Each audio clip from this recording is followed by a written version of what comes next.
E aí pessoal, quem fala aqui hoje é o professor Caio Carota, aqui começando o nosso Mileto Academy, né? Nosso programa de assinatura. Sejam muito bem-vindos a todos os assinantes. Bom, a gente iniciar as coisas, nossos trabalhos aqui hoje, o assunto é bem claro, distopias. Vamos falar do que os livros distópicos de antigamente acertaram sobre hoje ou erraram, tá pessoal? Mas acertaram, eu vou focar na verdade em um ponto de cada livro, tá? E bom, eu vou trazer 3 livros hoje, tá? O primeiro é do George Orwell, A Revolução dos Bichos, muito conhecido, bem difamado todo mundo, né? O segundo vai ser também do George Orwell, 1984, tá bom, pessoal? É um livro aí um pouco mais denso, mais pesado e etc. E, para finalizar, nós vamos tratar do Admirável Mundo Novo, tá? Do Aldous Huxley, um nome um pouquinho difícil aí de se falar, mas dá para lembrar, né? Aldous Huxley, e que é uma ficção um pouco mais científica, menos política, tá? Mas vamos falar do que ele acertou, do que ele errou, o que estava em conformidade com o que a gente vive hoje, né? Como aqui nós somos um clube de assinatura de filosofia contemporânea, a gente sempre pretende estar trazendo, lógico, filosofias antigas, filosofias milenares, outras seculares, mas sempre relacionando com a nossa época atual, né? Nunca descartando totalmente o caráter histórico. Toda filosofia muda conforme o tempo, certo? Então, bom, para a gente começar falando hoje aqui de distopias, a gente vai começar na Revolução dos Bichos, tá? Do George Orwell, e tentar fazer um breve resumo aqui para vocês, né? A obra ela se passa basicamente numa fazenda, né? Mais especificamente numa granja, que é liderada inicialmente pelo Sr. Jones, conhecido, um humano, certo? Porém, os animais, insatisfeitos com a dominação e exploração que eles viviam, e liderados por um porco chamado de Porco Major, eles decidem fazer uma revolução. Então, os inimigos para os animais são aqueles que andam em 2 pernas, ou seja, os humanos, correto?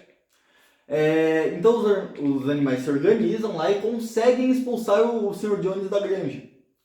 Porque eles não queriam mais ser tratados, né, como escravos dos humanos e etc.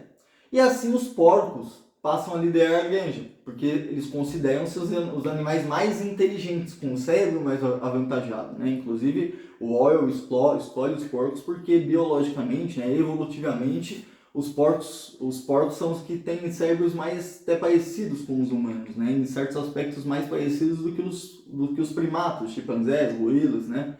Que são parentes mais próximos da nossa linha evolutiva. Mas os porcos eles têm uma configuração bioquímica, ou seja, a capacidade de sentir sentimentos parecida com a nossa. Né? Por isso drogas farmacêuticas, né? São testadas em porcos. Diversos experimentos sociais primeiro são feitos em porcos, em ratos, que também tem uma estrutura cerebral semelhante. São mamíferos, né? Somos todos mamíferos. Mas enfim, o Orwell escolhe os porcos ali para liderar a grande, né? Desculpa, pessoal. Enfim, os ensinamentos do Porco Major, né, que mais para frente na obra são chamados de animismo, ou seja, cria-se uma religião, né, passam a predominar ali na granja, né, mesmo após a morte do Porco Major. Né, uma morte essa que veio de velhice mesmo. E bom, na granja ali, todos os animais são iguais entre si. Porém, como diz na obra, uns são mais iguais do que outros. Então, dessa forma, os porcos eles aprendem a ler e escrever e se tornam os líderes da granja, certo? Então, o porco Bola de Neve tem um plano grandioso de construir um moinho. O porco Napoleão é contra isso. E há uma eleição, então, de um líder da granja. E apesar da maioria ser a favor do Bola de Neve, que queria construir o moinho, o Napoleão acaba armando um plano, né, que acaba dizendo que o Bola de Neve, né, tem planos de destruir a granja, de se aliar com os humanos e etc. Então o Bola de Neve é expulso e taxado de traidor. E ali, protegido, então o Napoleão ali protegido pelos cães que viviam ali na granja e se tornaram seus cães de guarda, né? ele lidera a granja de uma maneira ditatorial. Ele constrói o moinho, inclusive ele faz uma propaganda como se a ideia tivesse sido dele, né? A questão do esquecimento do passado. E há uma economia de comida, assim que ele constrói o moinho, né? Então os animais eles trabalham várias horas seguidas e aí começa uma nova escravidão, porque onde agora os animais são explorados pelos porcos e não mais pelos humanos. Então, para a construção do moinho são necessários materiais que não podem ser produzidos na granja. E com isso, Napoleão ele faz um contrato comercial com humanos, ou seja, ele trai a questão número 1 aí, né? Por intermédio, inclusive, do advogado dele, que é um humano, o Sr. Whymper. E nesse momento, os porcos eles se mudam para a Casa Grande, onde vivia o Sr. Jones antigamente, né? E apesar de isso ser anteriormente proibido, eles conseguem dar uma super desculpa que convence a maioria, né? E etc. Né? Porque segundo eles era necessário um local onde que eles pudessem repousar, né? Já que eles eram os líderes, viviam sob pressão. Então, já que eles eram muito inteligentes, eles faziam muito esforço para governar a granja, então eles eram muito persuasivos e convenceram todos ali de que eles deveriam morar na Casa Grande, dormir nas camas quentes e confortáveis, etc. O porco garganta era braço direito do porco Napoleão. E aí ele andava pela granja defendendo o seu mestre, né? Fazendo a defesa e a argumentação daqueles que não gostavam do seu mestre. E também, lógico, caguetando aqueles que falavam mal do seu mestre, né? E, bom, em certo ponto lá acontece uma tempestade e o moinho de vento acaba sendo derrubado. E a culpa cai sobre o porco Bola de Neve, que tinha sido expulso muito tempo antes. Os animais passam, então, a racionar mais ainda a comida. E mesmo assim, o Napoleão ele passa para os humanos a impressão de que eles têm muita comida, né? Aqueles que eles estão negociando, que eles estão fazendo, né, ofertas comerciais. E assim vai nascendo o que eles chamam de República dos Bichos. Porém, alguns animais nesse ponto da história eles começam a questionar que a vida deles estava pior do que na época do Sr. Jones, né? Eles estavam trabalhando mais, comendo menos. Os mandamentos feitos lá no começo da Revolução não estavam mais sendo cumpridos, certo? Esses animais questionadores, então, eles são acusados de serem cúmplices do Bola de Neve e ao se entregarem são mortos. O Frederick, que é o dono da granja, um humano que está fazendo negócios com o porco Napoleão, e os seus homens acabam invadindo a granja e explodem o moinho. Os animais, revoltados com mais uma vez essa destruição do moinho, expulsam eles e acabam conseguindo expulsar, enfrentam eles, e acabam conseguindo expulsar os homens, certo? E mais uma vez os animais voltam a trabalhar pesados, sem comida, né? Sansão, que é o cavalo, muito trabalhador, acaba adoecendo e o porco garganta diz que vão vir buscá-lo para um tratamento fora da granja, né? E um carro vem buscá-lo realmente. Só que os outros animais ali da granja percebem que é um carroção do matadouro, né? Através do que estava escrito no carro, porque alguns animais estavam começando a aprender a ler, né? Como um método de revolução, né? Como a gente sabe, né? O conhecimento é um ativo muito importante dentro de um sistema ditatorial, né? O conhecimento ele é suprimido justamente para que ele não provoque rebeliões, certo? E bom, acontece lá, eles vêm, né? Só que aí o garganta, o porco, dá uma desculpa ali que os animais acabam aceitando e o Sansão nunca mais aparece, ou seja, foi morto, né? E pouco a pouco os animais que viveram na época do Sr. Jones, aqueles que lembravam de como era a época do Sr. Jones, vão morrendo. E aí vai se esquecendo como era antes da Revolução, né? E como um irônico desfecho, os porcos aparecem andando sobre duas patas, ali no final do livro, né? Contrariando o mandamento principal do início da Revolução, que era o seguinte: 4 patas bom, 2 patas ruim. E bom, finalmente os porcos unem-se definitivamente aos humanos, né? E bom, pessoal, como que a gente faz como que a gente traz isso para hoje? A gente está vivendo um período de reestruturação social. Ou seja, há uma distribuição própria do capitalismo de dinheiro, que está dando dinheiro para muita gente, certo? Historicamente, apesar de, obviamente, existir muita pobreza e muita dor por todo mundo, mas historicamente somos a sociedade mais rica que já existiu, né?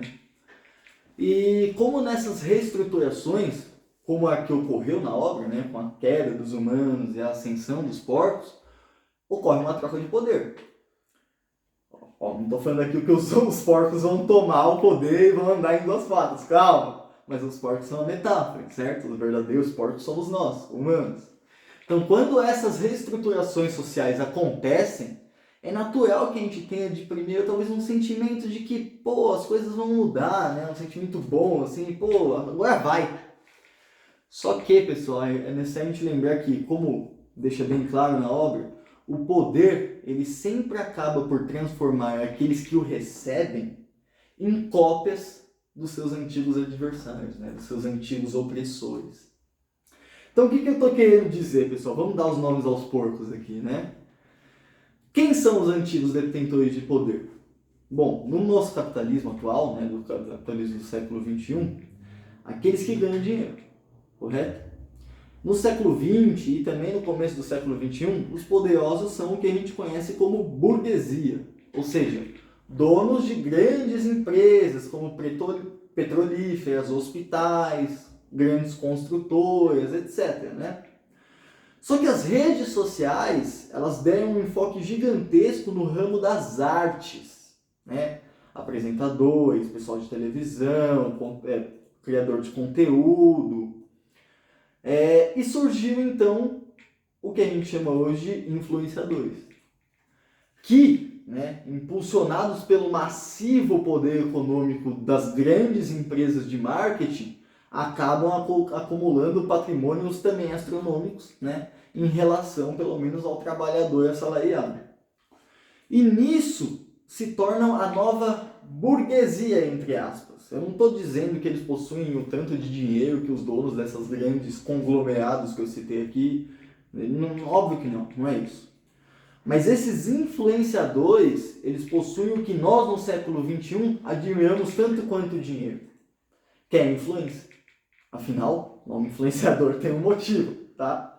E esses influenciadores, eles trocam o seu poder de influência por diversos benefícios, não só o dinheiro, né? Quantas permutas nós vemos por aí, viu até meme, né? Um tempo atrás, influenciador pequeno querendo fazer permuta por tudo, né? Pequeno que eu digo em número de seguidores, né? Hoje a gente tem que explicar tudo, mas tudo bem. E, bom, esse fato, né, de uma nova ascensão de uma classe de influenciadores, aliada ao nosso comportamento cada vez mais tribalista para consumir e reproduzir ideias, ou seja, nós hoje queremos pensar como a tribo pensa, como o grupo pensa, né? Nós procuramos um líder, um exemplo, alguém que nós identificamos como um portador da voz daquele grupo e tentamos entender o que ele está falando para que nós possamos reproduzir em nossos meios sociais. Via de regra é assim que acontece, pessoal. O pessoal fala muito, eu tiro minhas próprias conclusões, eu leio muito, eu não sei o que. Bobagem. Em via de regra é assim que acontece. O pessoal vai lá, assiste no YouTube lá meia hora, não sei o que lá, ou às vezes nem isso, né? Meia hora é muito tempo hoje em dia. Você assiste 10 segundos ali do story, o cara fazendo qualquer abobrinha, você fala, pô, minha opinião é essa abobrinha aí. O pessoal gosta, né? Mas enfim, ou seja, nós pensamos cada vez mais coletivamente e literalmente cancelamos as ovelhas que vão pensar diferente, certo? Portanto, nós estamos sempre procurando a opinião de um outro para formar a nossa. No nosso caso, a opinião desses influenciadores, que é a que chega até nós, né? Afinal, eles também investem na plataforma e a plataforma entrega eles para a gente, né? Uma forma de ganho monetário. É um negócio, certo? E isso faz com que nós nos tornemos obedientes à nova classe alta que está se formando. Por quê? Porque nós estamos consumindo e temos a mesma opinião que as deles, né? Porque basicamente a gente está pensando e repetindo o que eles querem.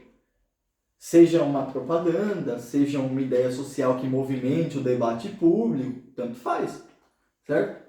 Então esse é o ponto que eu acho que a Revolução dos Bichos ensina muito pra gente, né?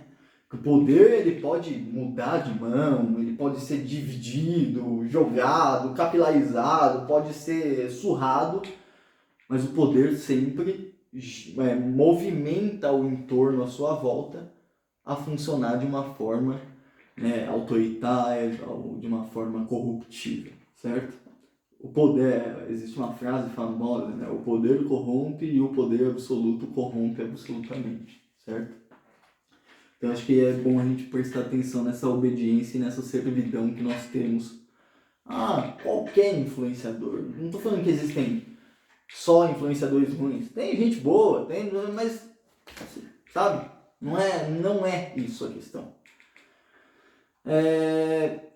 Agora vamos pro George Orwell, também George Orwell, 1984, tá? E bom, tentar fazer também um breve resumo aqui da história. O 1984 ele é protagonizado por Winston Smith, né, que é um funcionário do Departamento de Documentação do Ministério da Verdade, né? O enredo do livro, 1984, se concentra, se passa, né, na fictícia Oceania, que seria situada em Londres, certo? Então a sociedade nesse local, nessa Oceania, ela é dominada pelo Grande Irmão, da onde vem o Big Brother, o grande fenômeno, né, justamente da vigilância, né, câmeras 24 horas, né? Tudo e todos estão ouvindo o tempo todo e vendo tudo, né? Então, essa sociedade está sendo dominada por esse grande irmão, né? Que o rosto ninguém viu, então ele é uma figura abstrata na obra, né? Ele é representante de qualquer líder político que tenha atitudes ditatoriais, certo? E essa figura do grande irmão, do Big Brother, ele chega ao poder após uma guerra global, né? Algo semelhante à Segunda Guerra Mundial, né? Então tem o fim de várias nações nessa guerra global. A fictícia Oceania passa a representar o que antes era a Nova Zelândia, a Inglaterra, a Austrália, as Américas e uma parte da África, certo? E com isso, o grande irmão, ele passa a dominar a região ali e a sua sociedade em específico. Graças aos televisores, né, que distribuídos em locais públicos, nas casas, né, toda casa tem um televisor, tanto os banheiros tem televisor, certo? Que monitora e controla os passos dos cidadãos, certo? Então, algo realmente tão invasivo quanto o reality show do Big Brother, né, da Globo. Criado originalmente, o Big Brother é criado originalmente por John DeMol e outras semelhantes da TV aberta, né, outros semelhantes da TV aberta. E então a ordem ali é obedecer a quem? Ao partido, a quem o grande irmão representa. O grande irmão representa o partido, certo? É bom a gente entender que o George Orwell está numa época da ascensão da União Soviética, né? Ele está vendo as ideias socialistas, comunistas ganharem força, então ele começa a pensar e escrever os romances dele de uma forma, um cunho mais político, né? Tentando pensar para onde pode nos levar essa nova proposta de ordem social. Então, nessa distopia dele, as pessoas são obrigadas a ouvir o que o líder lá tinha para dizer, né? Enquanto eles inspiravam um espírito nacionalista nessas pessoas. Então, sobre a manutenção desse regime opressor, a base dele é a propaganda, né? Como a maioria dos grandes regimes opressores, como que a gente teve, né? O nazismo, o fascismo, a própria ditadura brasileira e vários outros, né? Hoje mesmo nós temos, né, a Coreia do Norte, que investe milhões na propaganda do próprio líder, e etc. Milhões, até bilhões, né? Enfim, a propaganda ali do livro fazia enaltecer o poder absoluto desse grande irmão e mostrar que tudo estava certo naquele cenário, certo? Estava tudo controlado, estava tudo perfeito, né? Eles iam se desenvolver. E aí que a gente volta pro nosso protagonista, o Winston Smith. Ele trabalha no que é conhecido como Ministério da Verdade, né? Até hoje no Brasil é até triste você ouvir essa palavra, porque realmente já temos um Ministério da Verdade, né? E aqui eu não estou em questão de ideologia de partido, não. É questão do controle da informação mesmo. Mas enfim, temos esse controle do Ministério da Verdade, inclusive, né, gerenciado pelos influenciadores. Olha lá, né? Como vocês veem que eu não estou ficando maluco, não. É que... Mas enfim, esse trabalho do Winston no Ministério da Verdade é ironicamente reescrever a história, certo? Então, no caso, ele falsifica os dados, né, aos moldes que o governo quer, que pede. Afinal, como que você pode se manter no poder se você vai ter que explicar os fatos errôneos, né, cometidos pelo Estado? Né? O Estado ia perder prestígio, então não pode ter. Então nada melhor para um governo totalitário que reinventar a história e mentir sobre as informações, como é feito hoje, com as fake news, certo? E isso independente do governo. Todos os governos que entraram desde as redes sociais trabalharam com fake news. No começo menos, obviamente, porque as mecânicas tecnológicas não estavam formadas ainda, e hoje cada vez mais se faz isso.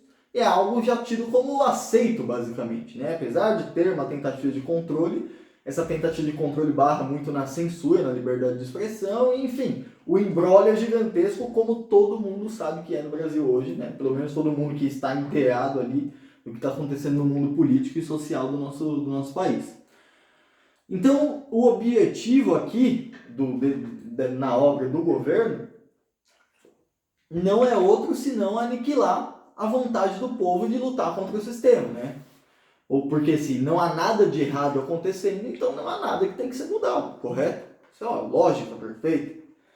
Só que quando você pensa que as fake news são as ferramentas mais devastadoras que um governo pode usar, vem o George Orwell, e ele amplia ainda mais o arsenal político opressor, digamos assim. Ele fala sobre a polícia do pensamento. Né? Então você pode pensar, como acusar alguém de ter um pensamento criminoso, né, indecente? No livro 1984, isso não só é possível, como é instrumento comum do Estado. O Estado usa disso diversas vezes. Inclusive, em vários momentos, pessoas são torturadas pelas mãos do governo e desaparecem sem qualquer julgamento prévio, certo? E essa polícia do pensamento, bastante bizarra, tinha como foco eliminar qualquer um ou alguém antes que essa pessoa pudesse cometer qualquer crime. Ou seja, o nível de vigilância era tanto que eles tentavam predizer, né, tentavam ver os padrões de quem tinha predisposição a cometer tais crimes de acordo com seus comportamentos, né, suas expressões faciais e etc. Então, eles ficavam espertos em cima dessas pessoas que eles entendiam como alvo. Né? E aliado a isso também nascia o que o Orwell vai chamar de nova fala, que é a nova linguagem, basicamente. O Winston ele conhecia muito bem todos esses processos e, embora fosse um risco para ele escrevia os pensamentos discordantes dele num diário, né? Que era considerado uma transgressão pelo governo, inclusive. E, bom, vocês podem pensar, o que é essa nova fala na visão do Orwell? A nova fala ela é um conjunto semântico, né? Ou seja, um conjunto ali de palavras, de expressões, que visa aniquilar a individualidade humana. Ou seja, impedir qualquer transgressão contra o partido, porque o partido é o coletivo, logo todo mundo tem que pensar o tempo todo no coletivo, porque assim está atendendo às demandas do partido. Concorda? Perfeita a visão do partido, né? Em outras palavras, ninguém conseguiria articular um pensamento que seria transgressor, encontrar outros cúmplices, né? Dar início ao crime. Um ponto por causa da vigilância. Em outro ponto, por causa da linguagem, né? Através do cerceamento da linguagem, da censura, essa é a palavra, da linguagem, você consegue impedir qualquer pensamento transgressor, qualquer tentativa de rebelião contra o partido, certo? Então, tudo isso é por causa da nova fala, que é a língua oficial construída de uma maneira que nenhum cidadão conseguisse expressar vontades de mudar o sistema, até porque não existiam palavras que pudessem indicar essa vontade. Então, quem conhecia esse sistema de opressão era o Winston, ainda que fosse um membro do partido externo, né? Ele não era do núcleo duro, do partido interno, né? Aqueles que dominavam ele eram um membro externo, ele era um contratado né? Um coitado, digamos assim, que era pago para mudar os documentos históricos. Então, ainda que ele fosse dos grupos chamados seguidores da ordem, ele começa a escrever esse diário que começa a despertar nele algumas questões, né? E bom, na obra, o Winston ele tem informações suficientes não só para moldar o passado do grande irmão, como também para aplicar a nova fala no seu trabalho. Então, além do partido externo, há também o partido interno, que eu falei. Né? Está ligado ao grande irmão diretamente, ao grande partido, que desempenha as ações de liderança ali do local da Nova Oceania, né? Da Oceania ali. Então, paralelo a esses partidos, o Orwell ele vai destacar a presença de uma população gigantesca, numerosa, certo? Pobre e de baixa escolaridade que vive ali desassociada, distante do grupo externo do partido, que são, digamos que, os funcionários públicos, certo? Estão trabalhando em prol da máquina estatal, que é o partido ali na obra. Então, ou seja, mais do que controlar o povo, o governo fascista, nazista, autoritário, ele precisa manter essas pessoas longe daqueles que detêm o conhecimento sobre como subverter a ordem, provocar uma rebelião, etc. Então, algo bem semelhante a isso acontecia na antiga Roma, inclusive, onde o Império Romano distribuía trigo, né, nos espetáculos para entreter o povo, numa política que ganhou a famosa expressão que a gente usa até hoje, né, a política do pão e circo, certo? Que inclusive é muito aplicada no Brasil, inclusive. E dessa forma, o povo mais humilde não morre de fome, mas também não se revolta para exigir melhores condições, porque tem medo de perder o pouco. Então, essa prática, como eu disse, tem até hoje, né? Sob o formato também de reality show, né? Cortinas de fumaça, redes sociais, grandes pronunciamentos, né? Que são fomentados também pelo próprio governo, com o objetivo de você alienar, banalizar, né? Qualquer ato que possa parecer errado. A gente não pode esquecer que a Globo, por exemplo, que tem o maior dos reality shows, mas as outras também, eles são concessões estatais, certo? Não é só uma empresa privada, certo? Então o governo está diretamente ligado com essa produção de cultura. Não está desassociado aqui. Não é como se for a Globo, não só a Globo, mas as emissoras fossem uma coisa à parte do governo, não. Há um intermédio. Claro, não há uma total ligação, mas no intermédio vai ter muita corrupção. Isso a gente sabe, né? E bom, enquanto as pessoas se divertem ali no pão e circo, a verdadeira e mais cruel política vai acontecer por baixo dos panos, né? Sem respeito nenhum aos seres humanos. E bom, como fica claro nessa obra, um ponto muito importante é a linguagem, certo? Sobretudo esse duplo pensar, ou seja, a capacidade de acreditar em duas coisas contraditórias ao mesmo tempo, sem que exista um embate moral e ético com isso. Então, é a capacidade de crer em duas coisas que simplesmente não podem existir ao mesmo tempo e achar normal, certo? Isso existe muito, que é o que justifica a nova fala. Porque como a nova fala é pobre em linguagem, dentro da obra, né? Porque muitas palavras têm que ser eliminadas para que não haja nenhuma rebelião, então muitas palavras significam a mesma coisa. Ou, né, eles diminuem uma vogal, uma consoante da palavra, uma sílaba da palavra, para diferenciar uma da outra, né? Então a linguagem se torna cada vez mais pobre, né? Então esse duplo pensar é uma coisa comum, né? Até porque as palavras significam as mesmas coisas. Então, também temos a polícia do pensamento, né? Que é o órgão responsável por controlar o que as pessoas pensavam.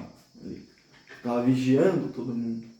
E nessa obra, o partido e os seus servidores públicos ali fazem o tempo todo um revisionismo histórico, né? A alteração da linguagem. Tanto para esquecer do passado, mas também para gerar uma sensação de confusão que vai coibir a revolta, né? E bom, a gente consegue relacionar isso totalmente com o nosso cotidiano, certo? As constantes tentativas de revisionismo histórico que nós produzimos, né? Como, por exemplo, nazismo é de esquerda, socialismo deu certo, né? Temos milhares de fake news aí sobre a pandemia que a gente viveu. Também temos as constantes alterações da linguagem, né? Desde mentiras, como a palavra, como dizem por aí que a palavra denegrir tem uma origem racista, que fique claro, não tem, pessoal, tá? Denegrir vem da Grécia, tá? Do grego, e significa manchar uma roupa com algo, tá? Não é relacionado a nenhuma cor ou etnia específica. Então a origem não tem nada a ver, né? Até porque não existia o racismo como a estrutura política e sociogovernamental, né? Como existe hoje. Isso se desencadeia a partir do século XIV, XV, com as grandes navegações e a importação, digamos assim, de escravos das Áfricas para cá, né? Na Grécia ali, mais de 2000 anos atrás, não tinha tanta coisa assim, né? Tinha, lógico, que já existia escravidão, mas não era contra uma etnia específica, nem nada disso, tá? Outro ponto que nós temos hoje, bem relacionado à linguagem, deu um pisco aqui, pessoal, desculpem, é normal, talvez seja o sintoma mais gritante para a gente, né, que é a linguagem neutra. Que ela se baseia na ideia de que, alterando a linguagem, você vai alterar o pensamento social, né? O que em parte é verdade, dá certo, já testamos isso.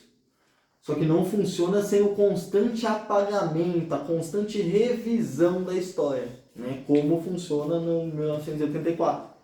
É necessário que os funcionários do partido fiquem o tempo todo revisionando, mudando as palavras, mudando os fatos, certo? Para que faça algum sentido com as novas intenções do partido no futuro. É um revisionismo o tempo todo, ou seja, para a linguagem neutra dar certo, ela vai ter que apagar a história também. Isso é um problema sério, não é questão de ser contra. Como GIA, não tem nada contra nem nada a favor, é uma GIA. Assim como milhares de outros existem. Agora, como formalmente imposta pelas instituições, aí é um ponto além. Aí a gente tem que parar e discutir. Ver se a linguagem é suficientemente rica para dar conta de toda a complexidade do cotidiano humano. Porque nossa vida é complicada, pessoal. Não é só... É claro, tem muita coisa que a gente complica também, mas a complexidade do nosso cérebro é que gera todo esse problema, né? E bom, então eu acho que o ponto que eu queria trazer aqui do 1984 é justamente a linguagem, é justamente a constante revisão das palavras e do significado das coisas. Que é algo que a gente vê sendo feito hoje, infelizmente, no Brasil, em outros países também, nos Estados Unidos, na Europa, infelizmente através de uma judicialização ali do processo, né? O governo pega isso e, enfim, faz diversos tipos de censuras, em algumas vezes mesmo, e tenta alterar a linguagem, digamos que assim, a contragosto, né? Não de forma orgânica, e sim através da canetada. Isso é com certeza um problema, né? Não digo que todos os governos que fazem isso são autoritários, mas no mínimo perderam a mão, tá? Quando você tenta mudar a realidade na canetada é porque você está desesperado, você não sabe o que fazer, está dando tudo errado e você faz o ato de desespero, porque é óbvio que uma caneta não muda a realidade estrutural, material de um país e de uma nação e de milhões de pessoas, tá? E bom, para a gente ir para o nosso último ponto de hoje, vamos para o Aldous Huxley, né? Que é uma obra muito mais futurística do que essas duas aqui, né? A Revolução dos Bichos poderia acontecer hoje, se fosse realidade. A 1984, já passamos de 1984, e apesar dos instrumentos de controle e vigilância, ainda não se criou uma sociedade tão catastrófica como essa, porém, distopia a gente tem que lembrar, né? Uma exageração do que pode acontecer na realidade, tá, pessoal? Não quer dizer que os porcos vão andar, nem que vai ter câmera no seu banheiro e etc. Mas que através do controle de linguagem, da submissão ao poder, pode-se alterar todo um cenário, uma estrutura social da nossa sociedade, tá? E isso pode nos ferrar, beneficiar alguns, ferrar muitos, como sempre, né? Enfim, e agora a gente vai para Admirável Mundo Novo, tá? Como eu estava falando, uma obra muito mais futurística, muito mais científica, muito mais truncada de se ler também. Os romances do Orwell são muito melhores do que o do Huxley. O Huxley, infelizmente, não escreve tão bem quanto o Orwell, né? O Orwell, você sente dentro do seu corpo aquilo que está sendo passado, a angústia, né, dos personagens.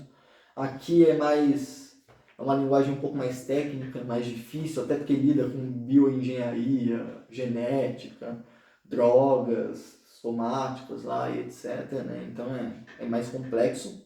Mas vou tentar fazer um resumo aqui para ficar mais simples, tá? E bom, Admirável Novo Mundo, Aldous Huxley, existe uma sociedade extremamente científica, tá? Onde as pessoas elas são pré-condicionadas biologicamente e condicionadas psicologicamente, ou seja, antes de nascer elas já são pré-condicionadas através da genética e depois psicologicamente condicionadas a viver em harmonia com as leis e as regras sociais ali. Sociedade essa, né, que não possui uma ética religiosa e valores morais específicos, tá? Eles não possuem isso. Então qualquer dúvida ou insegurança dos cidadãos vai ser dissipada com o consumo de uma droga que eles chamam de soma, tá? A droga soma, que é uma droga que vai prolongar a sensação de alegria e afastar a sensação de tristeza e sofrimento, dor e preocupações, inseguranças, etc. Você fica num torpor ali de um bobo alegre, literalmente, tá? Então, as crianças nessa sociedade têm uma educação sexual desde bem novas, tá? Então, elas aprendem sobre sexo desde bem novas e são incentivadas a demonstrar alguns comportamentos sociais desde bem novas, né? Ou seja, o sexo é livre. E o conceito de família não existe, foi abolido, tá? Porque todo mundo nasce a partir de um embrião, um embrião feito em laboratório, como eu vou explicar já já, tá? Então o livro ele faz um contraste entre o moderno e o atrasado, certo? Ele coloca uma civilização extremamente científica, ali a civilização de que se passa a maioria da história, e ele mostra um reduto, um lugar onde viviam pessoas com hábitos como os nossos, do passado, sabe? É um paralelo com o que seria uma reserva indígena hoje em dia, por exemplo, né? É bem claro isso, inclusive. E nesse mundo, a reprodução humana ela é feita de forma artificial, como eu já disse, né? A reprodução por vias sexuais normais que nós fazemos hoje em dia é um motivo de chacota, ela se torna uma aberração uma criança nascida através do sexo e sem nenhuma alteração genética, né?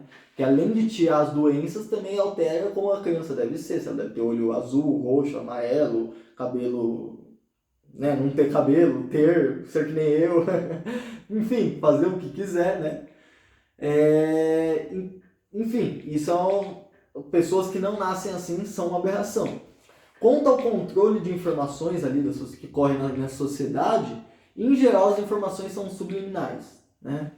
Ou seja, na infância as informações são transmitidas por algo chamado de hipnopedia, que é um método de ensinar alguém durante o sono, né? Ficar repetindo durante o sono a ideia de que ao acordar vai lembrar daquilo que foi repetido incessantes vezes, né? Não sei se é um método muito eficiente, mas não é um método muito diferente do que vai acontecer hoje em dia com músicas repetitivas, refrões chicletes, né? Nessa sociedade distópica do Aldous, a diferença está no conteúdo, porque ao invés das músicas estarem ensinando a fazer sexo, a exaltar droga, dinheiro, como as nossas atuais, as músicas deles estavam cheias de regras morais, né? Que eles tinham como objetivo afirmar a perfeição do estado vigente, por exemplo, né? Ou um poema era a receita dizendo quantas doses da droga soma eram necessárias para cada tipo de sofrimento ou dor em específico, certo? Então, como a gente pode ver, essa sociedade é uma sociedade que não é preciso recorrer à violência alguma, porque não havia o mínimo risco de qualquer tipo de revolta, tá? Uma sociedade que cada indivíduo se sente plenamente feliz em sua função não é uma sociedade que tem focos de rebelião. E bom, a gente consegue questionar se uma sociedade assim mataria a criatividade. Porém, a criatividade reprimida ali é compensada com novas doses da droga soma para produzir o bem-estar, a alegria, né? Essa sensação de torpor, como eu falei, um bobo alegre mesmo. E bom, pessoal, a gente consegue entender e relacionar que as redes sociais são a nossa droga soma do século XXI. Porque cada like que é recebido gera um processo bioquímico, né, no nosso cérebro que nos dá prazer. Libera endorfina, serotonina, dopamina, oxitocina, que são responsáveis pela sensação de alívio, tá? De bem-estar, de alegria, né? de conforto, aquela sensação quentinha, né? De quando você chega em casa do trabalho, senta no seu sofá, na sua cama, vai jantar, né? Toma um banho quente, essa sensação de estar em paz, né? Consegue pagar suas contas. Hoje em dia é bem difícil, infelizmente. São responsáveis por essas moléculas, tá? Serotonina, endorfina, dopamina, oxitocina, etc. E bom, pessoal, cada vez que a gente recebe um clique, é isso que a gente sente. E a gente está completamente viciado nisso. O nosso cérebro ele evoluiu milhões e milhões de anos para nos manter alertas com o ambiente que está na nossa volta. Portanto, a sensação de alegria sempre foi escassa, sempre foi pequena, rápida. Porque a gente tinha que estar alerta, a gente tinha que estar o tempo todo vigente ali, olhando para tudo que é lado, para ver se não tinha um animal vindo, uma outra tribo de humanos, para ver se algum desastre natural não ia acontecer, uma árvore ia cair, uma pedra cair, fecharia a caverna. Ou seja, a gente tinha 1 milhão de preocupações, assim como a gente tem hoje, né? Apesar que nossas preocupações são um pouco mais civilizacionais, né? Já estão dentro do nosso caráter social e civilizatório que a gente vem construindo aí por milhares de anos. Mas enfim, o nosso cérebro ele evoluiu para nos manter alertas. Sendo assim, o cérebro ele dá uma grande importância para a sensação de alegria e dá prioridade para ela. Sempre que ele puder sentir isso, ele vai querer sentir que é a sensação de que está tudo bem, a sensação de que valeu a pena os esforços, etc. Certo? Só que com toda a estrutura criada no nosso século XXI, que nos protege da maioria dos males diários, né? Não sei que você tenha muito azar, você não vai ser comido por um tigre, por um leão, por uma onça, não vai, tá? Pode ficar tranquilo. Então, com toda essa superestrutura que nos protege, o cérebro ele acabou tendo acesso a mais dessa sensação de prazer do que nunca teve antes. E como não existe um mecanismo que barre isso, que contraria, que fala, não tem esse prazer não, a gente se viciou. Né? Então, por exemplo, sempre que alguém concorda com a gente, o nosso cérebro vai disparar sinais bioquímicos que vão liberar a sensação de prazer. E isso faz com que cada vez mais nós nos fechemos nas nossas bolhas sociais, né? Porque alguém que discorda da gente faz a gente gastar energia refletindo sobre aquele ponto. E não gera a sensação de bem-estar, pelo contrário. Né? Como dizem, o sofrimento é um mal necessário. Ninguém está falando que o sofrimento é bom, ele é necessário só, né? Mas enfim. Então, por exemplo, se alguém concorda com a gente, libera essa sensação de bem-estar. Isso faz com que a gente entre mais na nossa bolha social. E só cada vez mais convivamos com quem concorda conosco. O que em si é um perigo gigantesco, né? Porque sem o contraditório, sem outros pontos de vista, a gente também não tem a reflexão. Certo? Então, a grande sacada do Huxley aqui, e que conversa muito com a gente hoje em dia, é a seguinte. Quer acabar com a reflexão, com o pensamento, né, com a atividade criativa, artística, satisfaça todos os desejos dos seres humanos, produza uma sociedade onde a desconexão com o sofrimento, com a dor, com a morte, que são algo natural, né, que são coisas intrínsecas da vivência humana, onde essa desconexão seja tão grande que esses problemas que são tão reais para a gente se tornem apenas um grande conceito abstrato e bonito, tá? Porque na obra do Huxley, inclusive, eu esqueci de citar, as pessoas não morrem, elas superaram a morte, tá? A morte se tornou um grande conceito, bonito, romântico, mas ninguém sabe o que é a morte, ninguém morre, ninguém sente a dor de perder alguém, certo? Então, esses problemas reais, através da ciência, foram resolvidos e se tornaram apenas uma miragem, uma abstração, alguma coisa para você contar para pegar a menininha na balada, sabe, para impressionar o seu crush.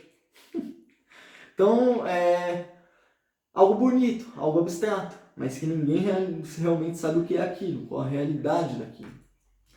E, enfim, pessoal, a gente já indo para o nosso final daqui, o que eu espero que tenha ficado claro hoje é que essas obras distópicas acabaram por acertar realmente o futuro que a gente vive, né? Pelo menos em alguns pontos.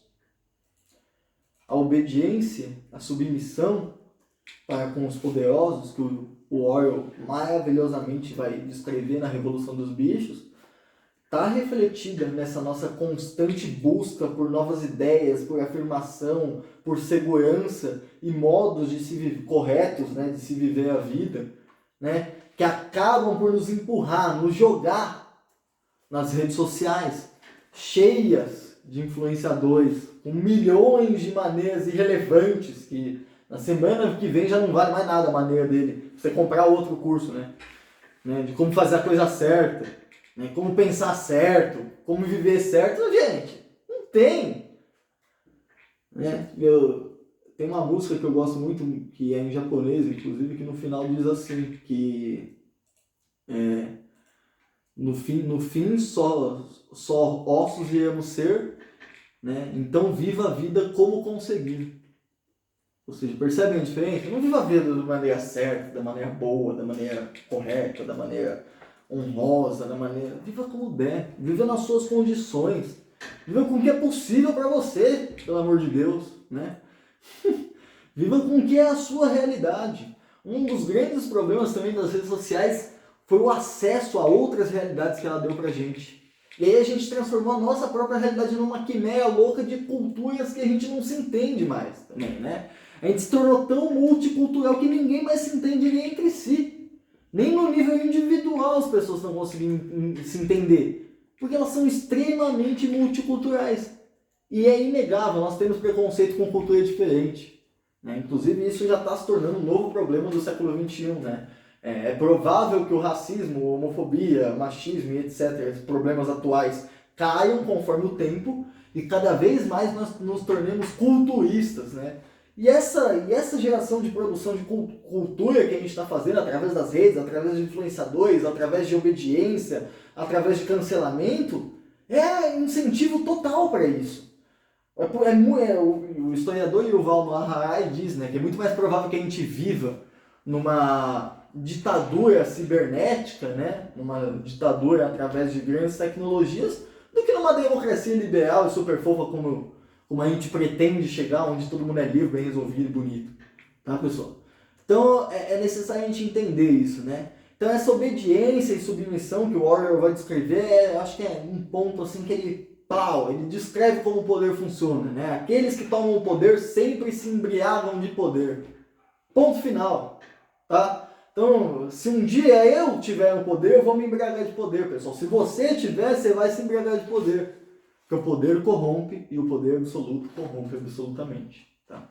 Então, essas novas ideias, novas tentativas de viver a vida, que nos jogam nas redes, com os influenciadores, nos promovem 1 milhão de ideias, né? Só que ideias que são vazias em conteúdo.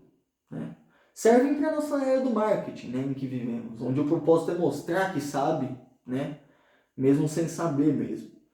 Onde o propósito aqui é aparentar ser, né? Como dizia o Maquiavel, é mais importante parecer algo a ser temido do que ser temido realmente, tá?